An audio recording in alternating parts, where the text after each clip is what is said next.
தாவேகாவை பார்த்து திமுக மிரண்டு இருக்கிறது. திராவிட முன்னேற்ற கழகம் சர்வ நிச்சயமாக தனித்து போட்டிட்டு ஜெயிக்கவே முடியாது. சீட்டு நோட்டு இடதுசாரிகளுடைய கரைபடைந்த அரசியலையும் நாம் பார்த்தோம். வெட்கமாக இல்லையா என்று நான் கேட்கிறேன். ஈவேராவுடைய பகுத்தறிவு பிரச்சாரமே படுதோல்வி அடைந்த மாநிலம் தமிழ்நாடு. நீங்க சும்மா ஈவேரான்னு தூக்கி பிடிச்சு ஒன்றும் நடக்காது. திராவிட மாடல் என்றால் என்ன? நேர வரையறை இல்லாமல் 24 மணி நேரமும் டாஸ்மாக் கடைகள் திறந்திருக்கும். அதுதான் திராவிட மாடல். ஏற்கனவே கொடுத்த வாக்குறுதிகளிலேயே ஏராளமா பெட்டிக்கு இருக்கு. புதுசா மக்கள் காதல என்ன பூசுத்தலான்னு நேற்று தினம் திமுக குழு முதல் முறையாக கூடி ஆலோசித்து இருக்கிறது. நீட்டு நான் வந்தா அடுத்த நாளே இருக்காது. ரகசியம் ஜி பூம்பா. கார்பரேஷன் ஸ்கூல்ல தங்க வைப்பாங்க. சூடா சாம்பார் சாதம் கிளற போட்டோ வரும். முதலமைச்சரோ துணை முதலமைச்சரோ டேஸ்ட் பண்ணுவாரு. 4000 கோடி போச்சு. இதுதான் சாம்பார் சாத கணக்கு. நம்ம ஆளூர் ஷரவாஸ் கொள்கை கூட்டணி. என்ன கொள்கை கூட்டணியிலே தெரியல. கொள்கை கூட்டணின்றதே முதல்ல ஒரு ஏமாற்று கோஷம்.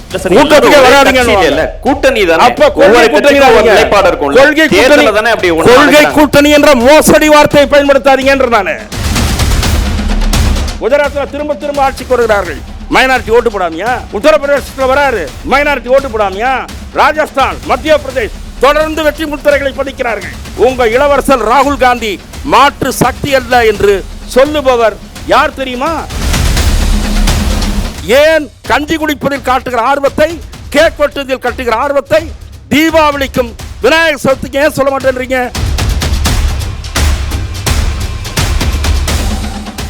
The debates for the people. Title sponsor Best Money Gold. Powered by CALS Believe in Better. Dr. Srivamas Wellness. உங்க தங்க நகைய வேற எங்கும் கிடைக்காத அதிக விலைக்கு விற்பனை செய்ய பெஸ்ட் மணி கோல்டுக்கு வாங்க. உங்கள் வளர்ச்சி எங்கள் மகிழ்ச்சி. Best Money Gold.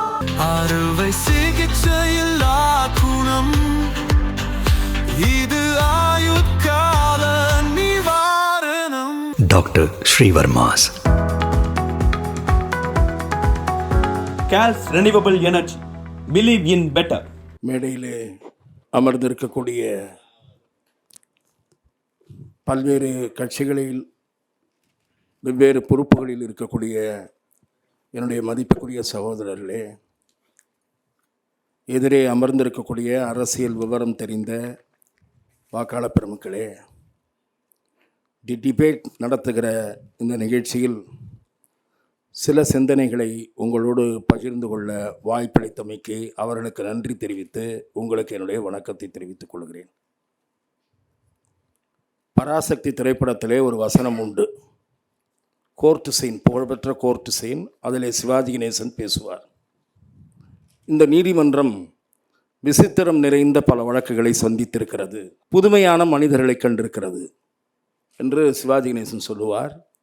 அதை போல தமிழ்நாட்டு அரசியல் தேர்தல் களம் பல விசித்திரமான தேர்தல்களை சந்தித்திருக்கிறது, பல புதுமையான மனிதர்களை கண்டிருக்கிறது. அப்படித்தான் 2026 தேர்தலும் உங்கள் முன்னால் காட்சியளிக்கிறது என்று நான் பார்க்கிறேன். 2026 யாருக்கு நம்பிட்டு கூட்டுகிற ஆண்டாக இருக்க போகிறது என்பது இந்த விவாதத்தினுடைய தலைப்பு. மக்களுக்கு நம்பிக்கை ஊட்டுகிற ஆண்டாக அந்த தேர்தல் இருக்குமா என்பதுதான் வாக்காளர் பெருமக்கள் மனதிலே உழலுகிற ஒரு கேள்வி. என்றால் மக்களுக்கு நம்பிக்கை ஊட்டுகிற வகையிலே இன்றைய ஆட்சியும் இல்லை, வருகிற ஆட்சி இருக்குமா என்கிற சந்தேகமும் வருகிறது. கட்சிகளுடைய பிரதிநிதிகள் இருக்கிறார்கள். அந்த காட்சி விசித்திரமான அந்த சூழல் என்று சொன்னேன் அல்லவா, அந்த விசித்திரமான சூழல் அதையும் நாம் இப்போது பார்த்து கொண்டிருக்கிறோம். இன்றைய தினம் ஒரு காட்சி தொலைக்காட்சியில் உங்களில் பலர் பார்த்திருக்கக்கூடும். தமிழ்நாட்டினுடைய பிரதான எதிர்க்கட்சியினுடைய தலைவர், அண்ணா திராவிட முன்னேற்ற கழகத்தினுடைய பொதுச் செயலாளர், பாரதிய ஜனதா கட்சியினுடைய மத்திய அமைச்சர் சென்னைக்கு வந்திருக்கிறார் கூட்டணி குறித்து பேச்சு நடத்த. அவர் தங்கியிருக்கக்கூடிய நட்சத்திர விடுதிக்கு இவர் கட்சியினுடைய நிர்வாகிகளோடு போய் பார்க்கிறார். இது என்ன விசித்திரமான காட்சி ஒன்று உங்களுக்கு தோன்றலாம். செல்வி ஜெயலலிதா அவர்கள் என்கிற மகத்தான ஆளுமை வழிநடத்திய அதிமுக இன்றைக்கு எப்படி இருக்கிறது? மத்தியிலே வெளியுறவுத்துறை அமைச்சராக இருந்த திரு ஜஸ்வந்த் சிங் செல்வி ஜெயலலிதா அவர்களுடைய இல்லம் தேடி சென்று அவருடைய நேரம் கேட்டு அவரை போய் சந்திக்கக்கூடிய நிலையில் அதிமுக இருந்தது. அது ஒரு காலம். ஆக இப்படி சொன்னவுடன் திராவிட முன்னேற்றக் கழக நண்பர்கள் சந்தோஷப்பட வேண்டாம். அது எப்படி மாறி இருக்கிறது அதையும் சொல்ல வேண்டும். திராவிட முன்னேற்றக் கழகம் என்ன நிலைமையில் இருக்கிறது? கூட்டணி கட்சிகள் எல்லாம் எங்களோடு தான் இருக்கிறார்கள் என்று சொல்லிக்கொண்டே உள்ளுக்குள் உதறல் இருக்கிறது. சட்டமன்ற காங்கிரஸ் கட்சியினுடைய தலைவர் ராஜேஷ்குமார் பேசுகிறார். நாங்கள் இல்லாமல் திமுக ஆட்சிக்கு அமைக்க முடியாது. ஒரு வலுவான எதிர்ப்பு குரலை கூட, கண்டன அறிக்கையை கூட விட முடியாத நிலைமையில் தான் திராவிட முன்னேற்றக் கழகம் இருக்கிறது. நீங்கள் திராவிட முன்னேற்றக் கழகம் எங்கிருந்து எங்கு இறங்கியது என்று இங்கே பேசியவர் சொன்னார். அது உண்மைதான். இது காங்கிரஸ் எங்கிருந்து எங்கு இறங்கியது என்று. அது ஒரு காலம். அப்போது மத்தியிலே காங்கிரஸிடம் ஆட்சி இருந்தது. மாடியிலே ரைடை விட்டு கீழே பேச்சுவார்த்தை நடத்தியது. மாடியிலே கலைஞர் டிவியிலே ரைடு, கீழே 63 சீட். அன்றைக்கு காங்கிரஸ் 63 சீட்டு வாங்குகிற நிலைமையிலாக இருந்தது. என்றைக்கு இருந்தது? அது ஒரு காலத்திலே ஒன்றுபட்ட காங்கிரஸாக இருந்தபோது, பெரிய பெரிய தலைவர்களெல்லாம் இருந்தபோது எம்ஜிஆரே 60 சீட்டு கொடுத்திருக்கிறார். அதன் பிறகு அதற்கு வளர்ச்சியே கிடையாது, தேய்மானம் தான். அந்த தேய்மானம் கண்டு வந்த காங்கிரஸுக்கு 63 சீட்டை கொடுக்க வேண்டிய நெருக்கடிக்கு திமுக தள்ளப்பட்டது என்றால் மாடி ரெய்டு.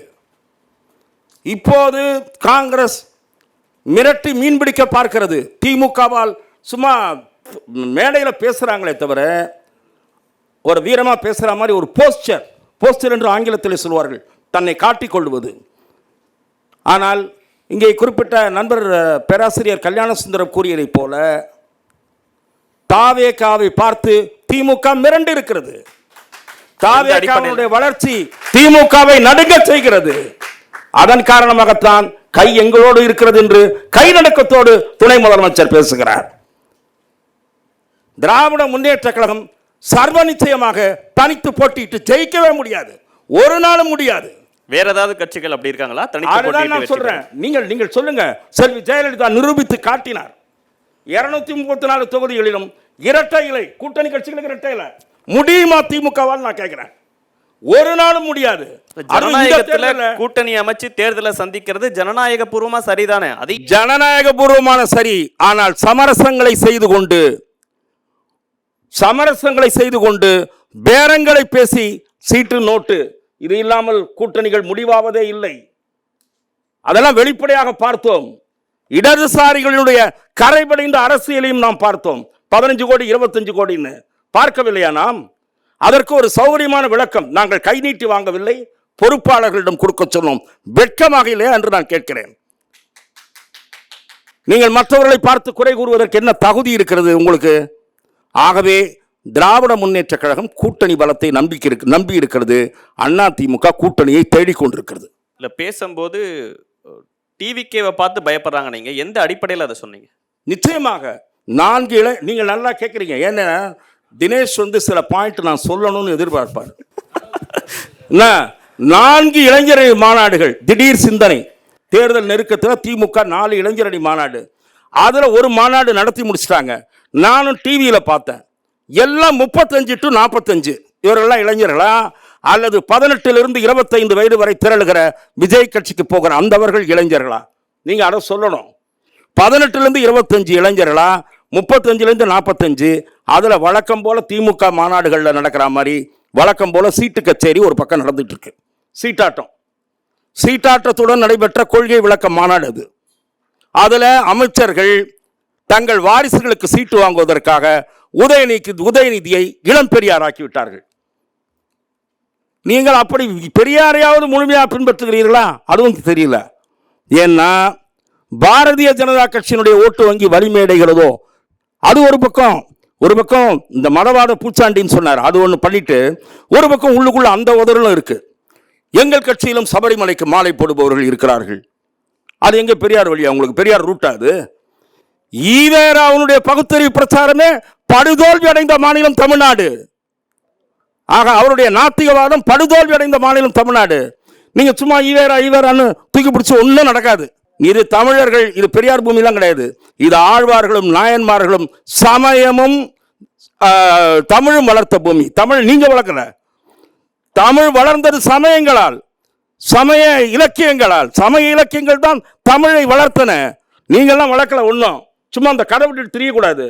பெரியார் இல்லைன்னா பாஜக ஆட்சிக்கு வந்திருக்காதா? அதாவது இதை நீங்க சும்மா பாஜக பூச்சாண்டியை காட்டியே வண்டியை ஓட்டாதீங்க. நீங்க என்ன சொன்னீங்கன்னு சொல்லுங்க. வேணுமா நான் இரண்டாவது சுற்றுல பேசுறதுக்கு விஷயம் வச்சிருக்கேன்.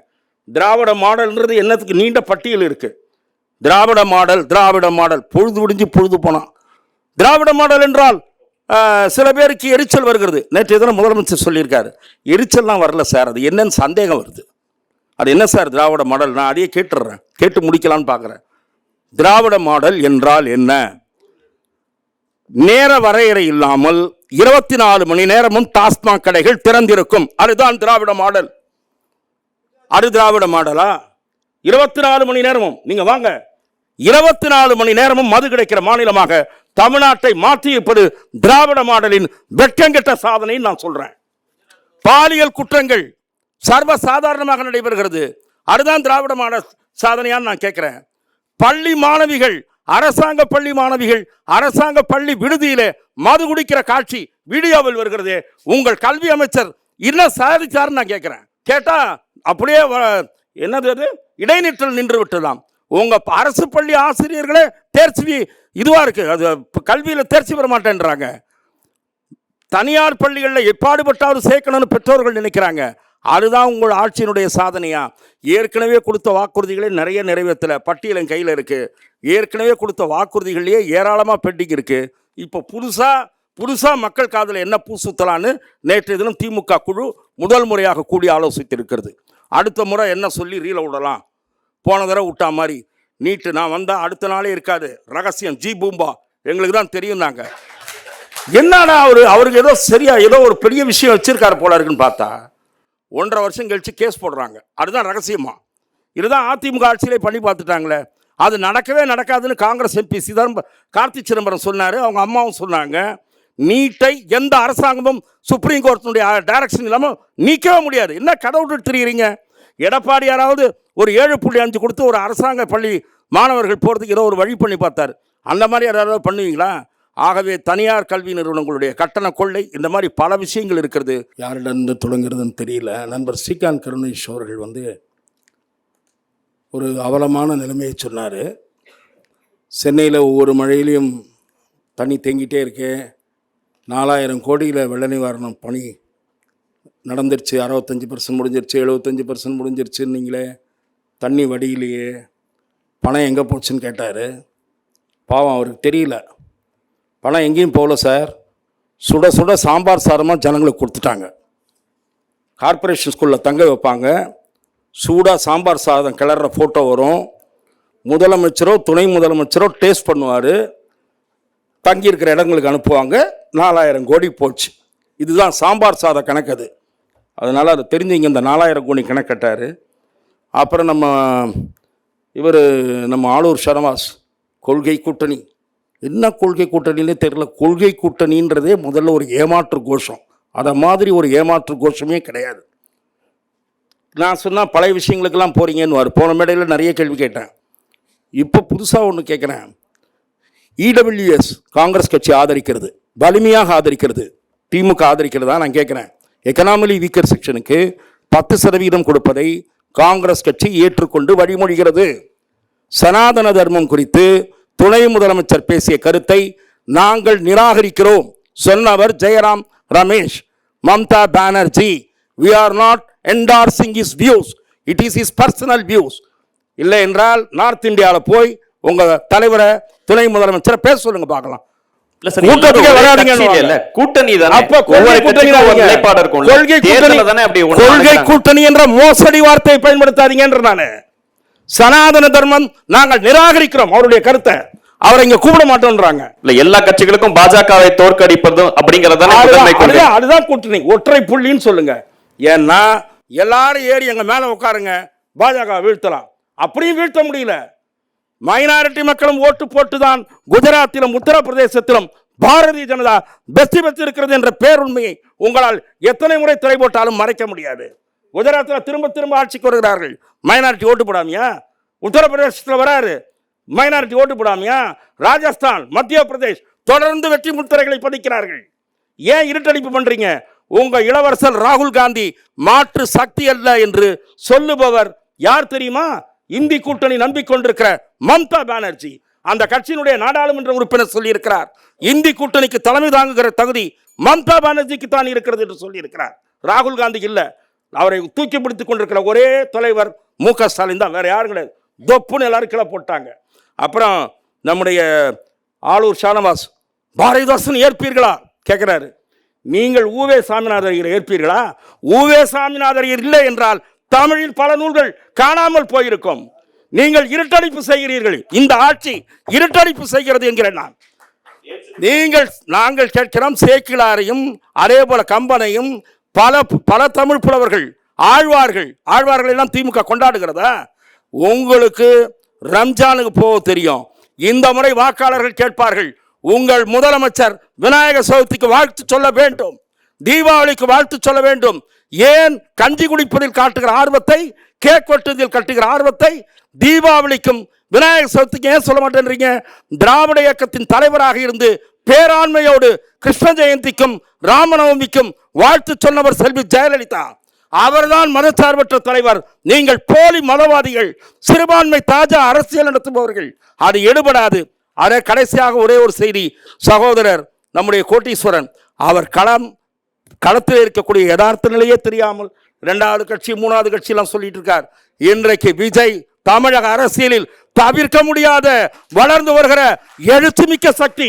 உங்களை போன்றவர்களால் அதை ஒரு நாளும் திரை போட்டு மறைக்க முடியாது.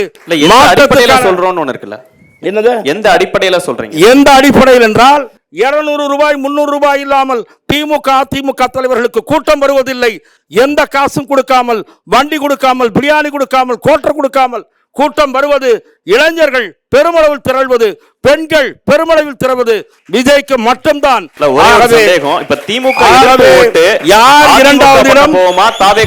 யார் இரண்டாவது? திமுக வாக்கு வங்கியிலும் சேதாரம் ஏற்படும், அந்த கூட்டணி கட்சிகளின் வாக்கு வங்கியிலும் சேதாரம் ஏற்படும், அண்ணா திமுகவும் வாக்கு வங்கியிலும் சேதாரம் ஏற்படும். எவ்வளவு வாங்க போகிறார், எந்த இடம் என்பதை மக்கள் தீர்மானிக்க போகிறார்கள். ஆகவே நாம் பேசி அந்த கருத்து மாறிவிடாது என்பதை மட்டும் தெரிவித்து விடைபெறுகிறேன். வணக்கம்.